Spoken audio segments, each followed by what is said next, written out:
Hi guys, in today's video we're going to be painting a Dread Knight from start to finish.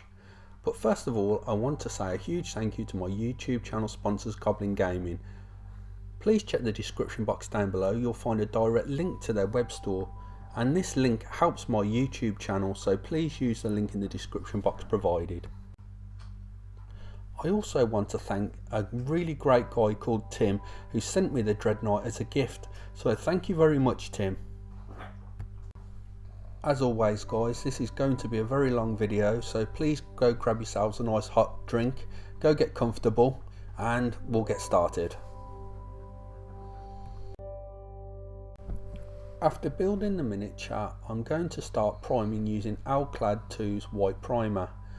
Now I recommend you using a black primer on this miniature if you have it. I didn't have any black primer, so I primed in white. I've said this on several videos guys, but it's really important that I reiterate that it's really important to have great ventilation whilst using Alclad primers. As wonderful as they are and as smooth and brilliant they go down on the miniature, they're very harmful if inhaled, so please make sure you're wearing a mask and have a spray booth or good ventilation. I'm priming here at 20 psi and I'm just going all around the miniature, making sure that I've got all angles covered with the white primer. This goes down super thin guys, so it's really easy to prime.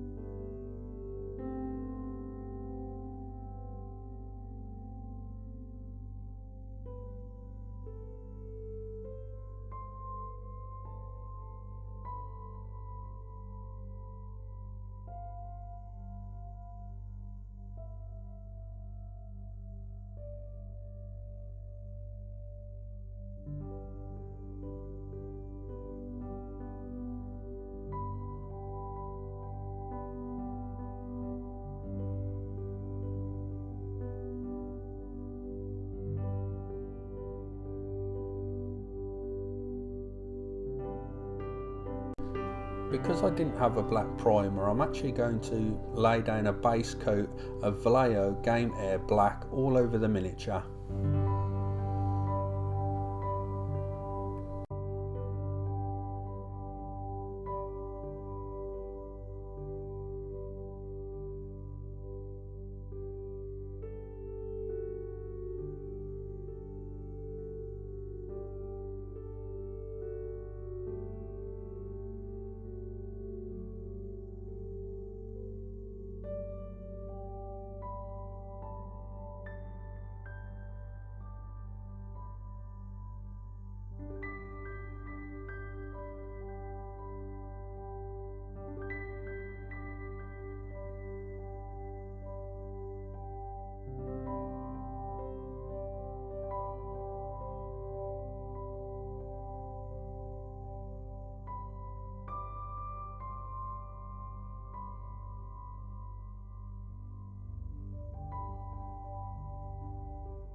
Now I'm going to use Vallejo Gunmetal Grey on the miniature. This is the new metal colour range and these paints are absolutely fantastic.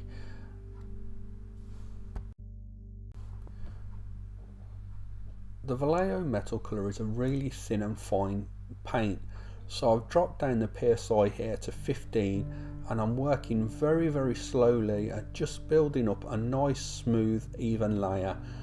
Try not to rush this stage guys, and just build the colour up nice and slowly. Don't wet and pull the paint on the miniature because you'll spoil the look.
Now I'm going to start highlighting using Vallejo Metal Colour Aluminium, or as our American friends would say, aluminum. I'm concentrating on highlighting most of the outer panels of the Dreadnought, so the inner armour frames like the pistons and all of the mechanical workings, I'm trying to leave those the metal colour, and I'm concentrating on highlighting the pilot and the outer armour parts. Again guys, it's important to note that I'm working at about 15 psi here, and I'm only pulling back on the trigger ever so slightly just to release a tiny amount of paint at a time. If you actually pull back too far on the trigger or working at higher psi, you'll just splat the paint all over the place because it's ground so fine.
Now I'm going to be using Dark Star Miniatures Inkwash Cerulean Blue.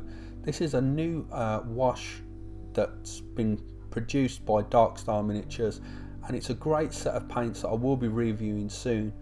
But now I want to create a really nice blue tint to the metallic armour, which is going to break up the look of all that metallic.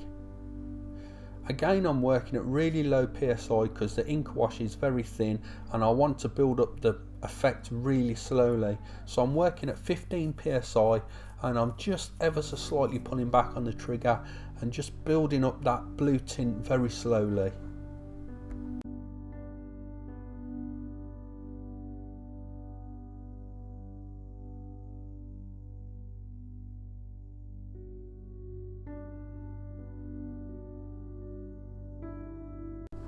Again, as with the highlights guys, I'm focusing the blue tint on all the outer armour parts and on the pilot, and leaving behind the inner armour frame without any of the cerulean blue.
After finishing all the airbrush work, I'm washing the pilot and some of the outer armour with Draconoff Nightshade.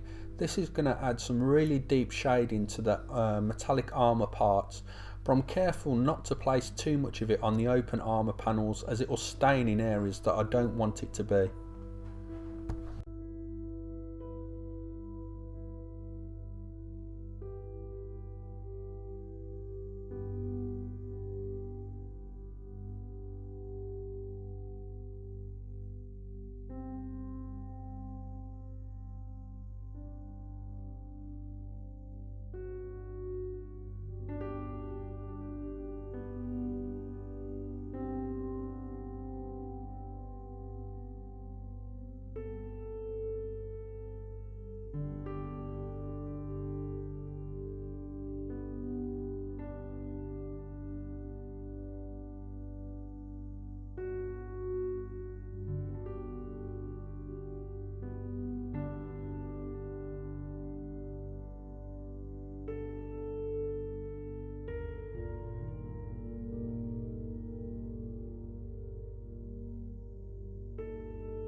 Now I'm washing all the inner armour parts with Nuln Oil.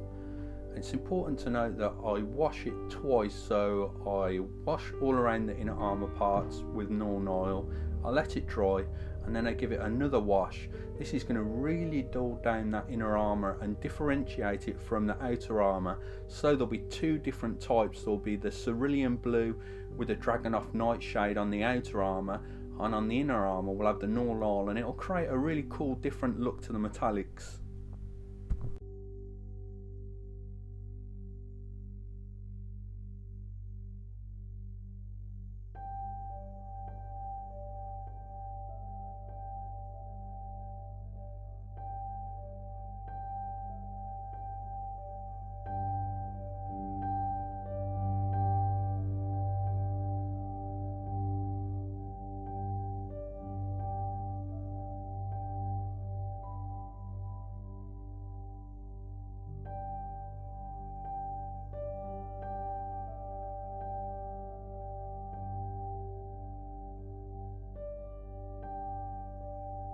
Here I'm dry brushing Vallejo Game Air Silver onto the miniature, and to dry brush all you do is dip your paintbrush in a little bit of the Vallejo Game Air Silver and then remove most of the paint onto some kitchen roll, and then I just lightly feather the brush over the miniature and I'm dry brushing the whole of the miniature.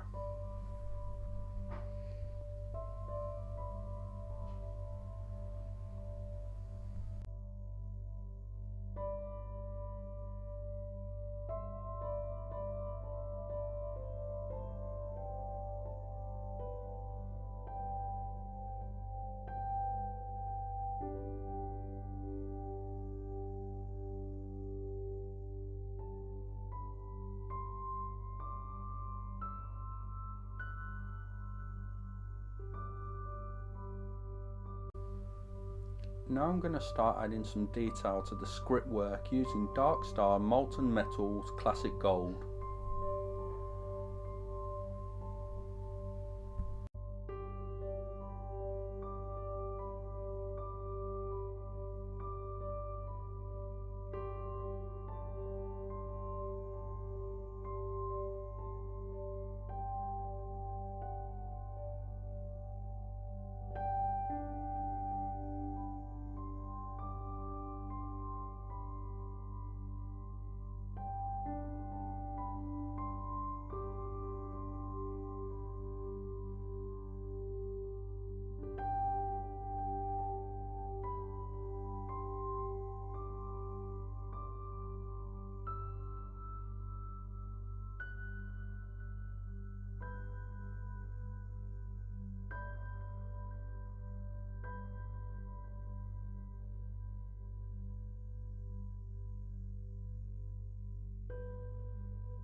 Darkstar's molten metal, black and bronze, is painted onto some of the areas of the gun and other areas of interest that I think will look good.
Here I'm painting Mephiston red on the casing of the guns.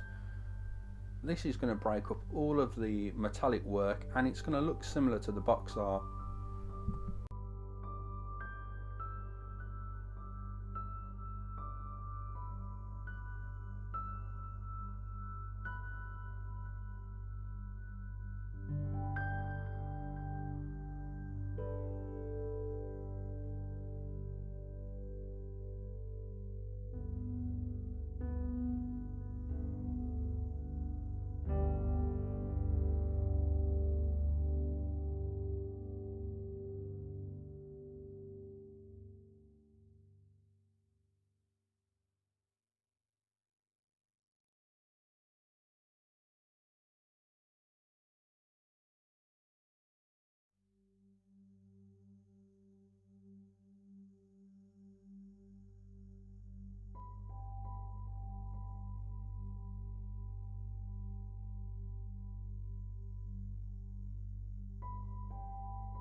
All the pipes are going to be painted in Vallejo Game Air Black.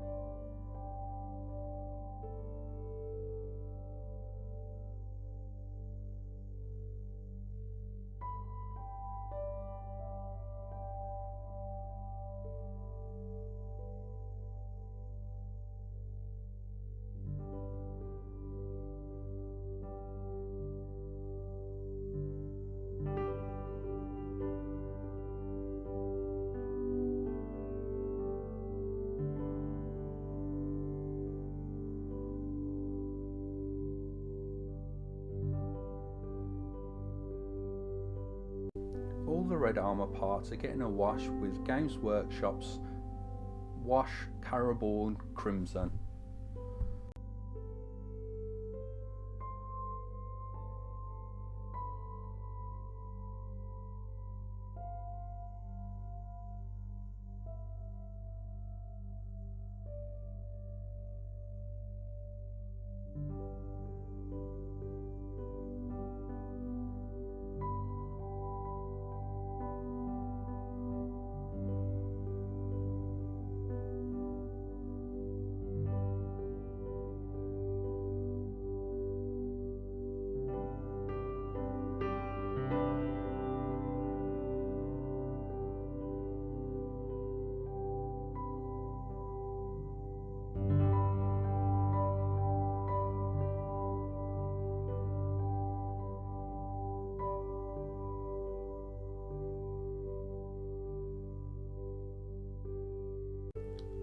all the gold areas are going to get a wash of Agrax Earthshade, and so is the black and bronze.